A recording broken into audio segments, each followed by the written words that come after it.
Goats are important domestic animals in many parts of the world. They provide a substance in form of food and clothing. The rising demand for goat's meat, milk, cheese offers commercial goat production opportunities.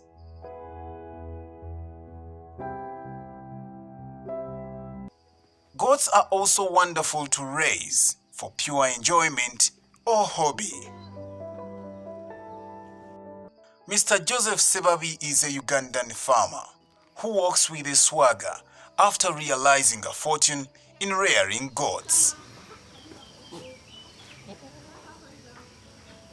This is Bukanaga village, Nanyonga Cell, Mityana Municipality, Mityana District in the central part of Uganda.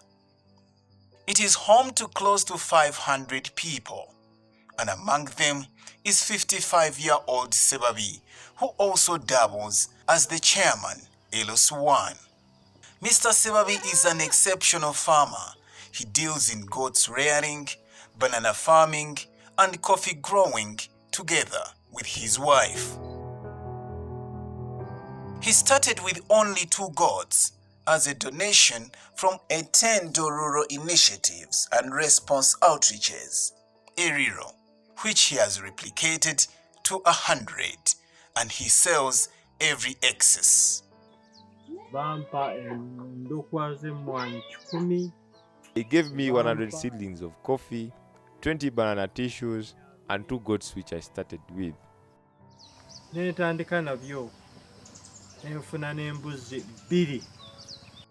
From selling the excess, Mr. Sebabi ventured into cattle rearing. This has also helped him to get milk, which he sells to get money, but the cows were never the primary intention of ERIRO. We now have cows which help us with milk that we take at home, and I sell 20 liters of milk daily, and the money helps at home.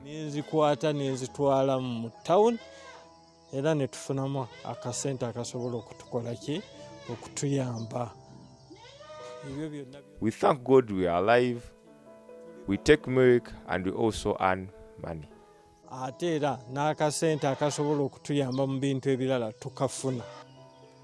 Apart from rearing goats and selling milk, Mr. Sebabi boasts of other privileges that come as a result of rearing goats and cows, like the dung, which is often used as fertilizers for his banana plantation and other crops.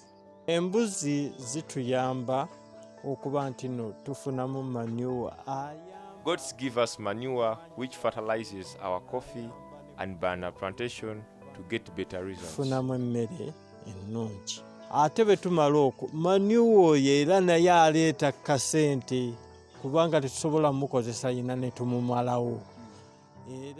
We also sell some for money since we can't use it all.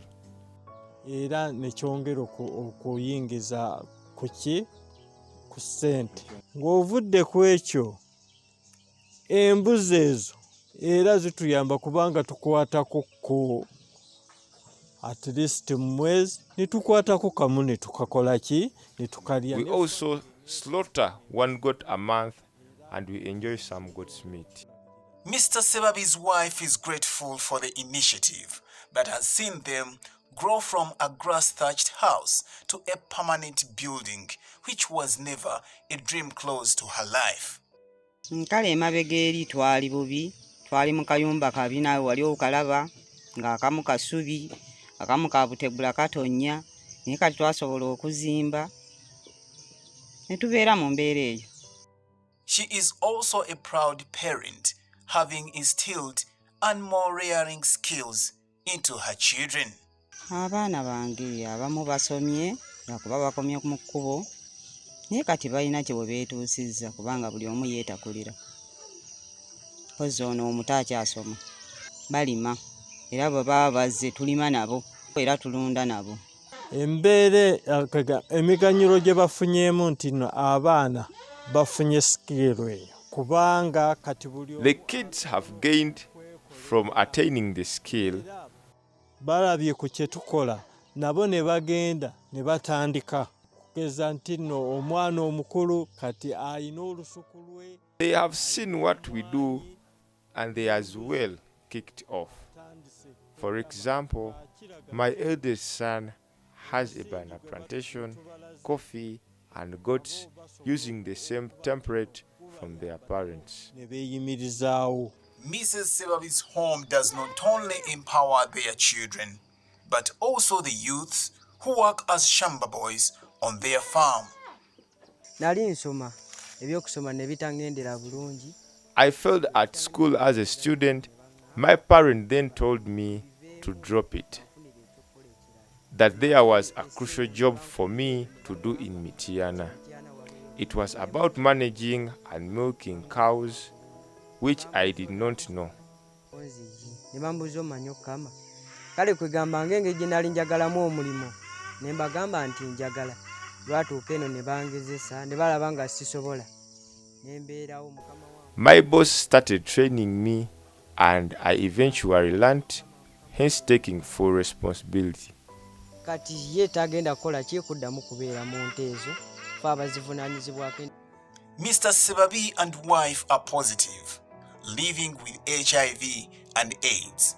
But they say that Eriro picked their lost hope from zero, lifted them high, taught them about better feeding, and rejuvenated their lives. Eriro yatuwagira era n'etusomesa okulima enva endiiro.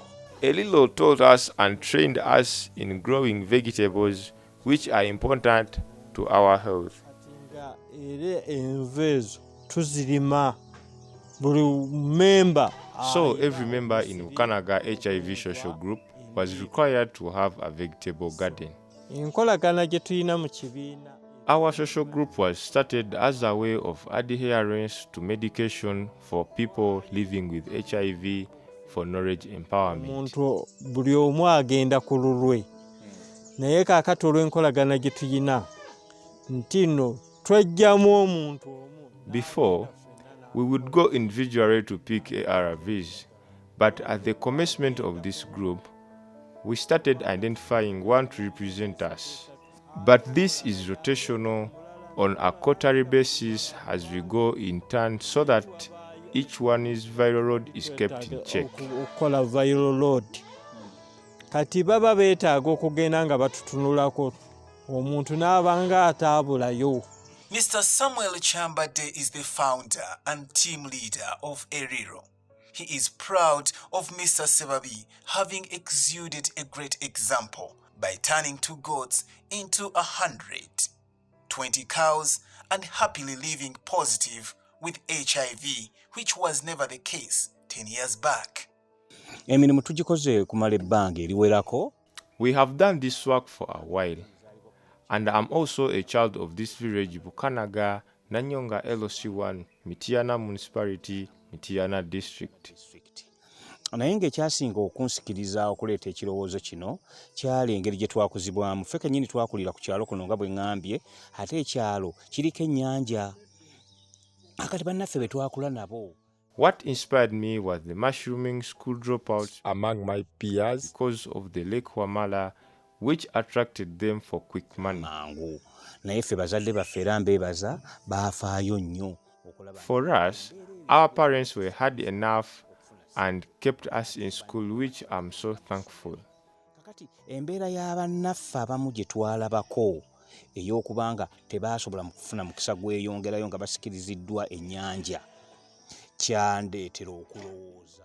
With that background, I got the idea of helping young people to access education since our parents had migrated to the village with no school and no church. Kyalo kuno nga tekuli ssomero, tekuli kintu nga kkanisa, ne bakunga abantu. Taata waffe yali musaale nnyo n'akunga abantu ne basobola okukola. Our father then called the residents to start Bukanaga Church of Uganda Primary School, which was taken under government management, and the church was established as well. Kubanga nfaayo nange ne ŋŋamba nnyinza kukolawo ki n'entandika ekibiina. With that background, I started Eriro, and we have done this work in Muvuma district, Butaleja, and my home district, Mityana. Twatandikira wano wa Emityana. Tukolaganye n'abantu bangi era tukyusizza obulamu bw'abantu bawererako ddala. Twesiba nnyo ku by'okuyamba abaana. We have worked with so many people and we have touched people's lives and emphasized that children must access education. Ne tubayambako okubawa ebintu nga bitabo, kalaamu. Naye ne tulowooza nti tunaabeera tubawa buwi. But then we decided that instead of providing scholastic materials to children, let's empower the parents so that they can handle by themselves. Away from helping HIV and AIDS infected people, Eriro empowers communities with knowledge on gender-based violence, sexual reproductive health and rights, and responding to environmental conservation.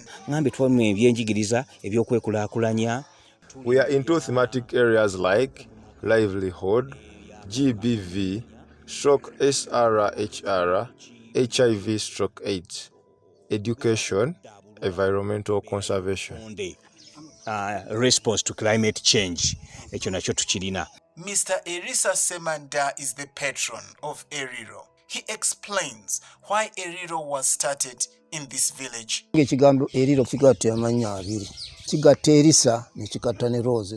word Eriro unites two names, Elisa and Rose. Rose being the mother of my children. So when you add Eri and Ro, you get Eriro.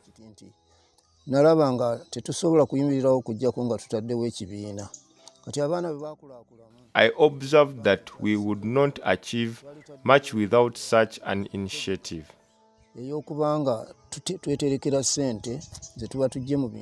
As kids grew up, I realized we needed savings from our farm products, and I also wanted us to develop my land together with them.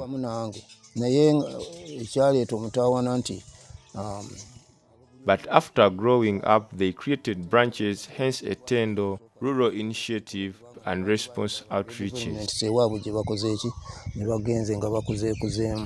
Nelson Mandela once remarked, "You can change the world and make it a better place. It is in your hands to make a difference." Thank you, Eriro, for empowering communities.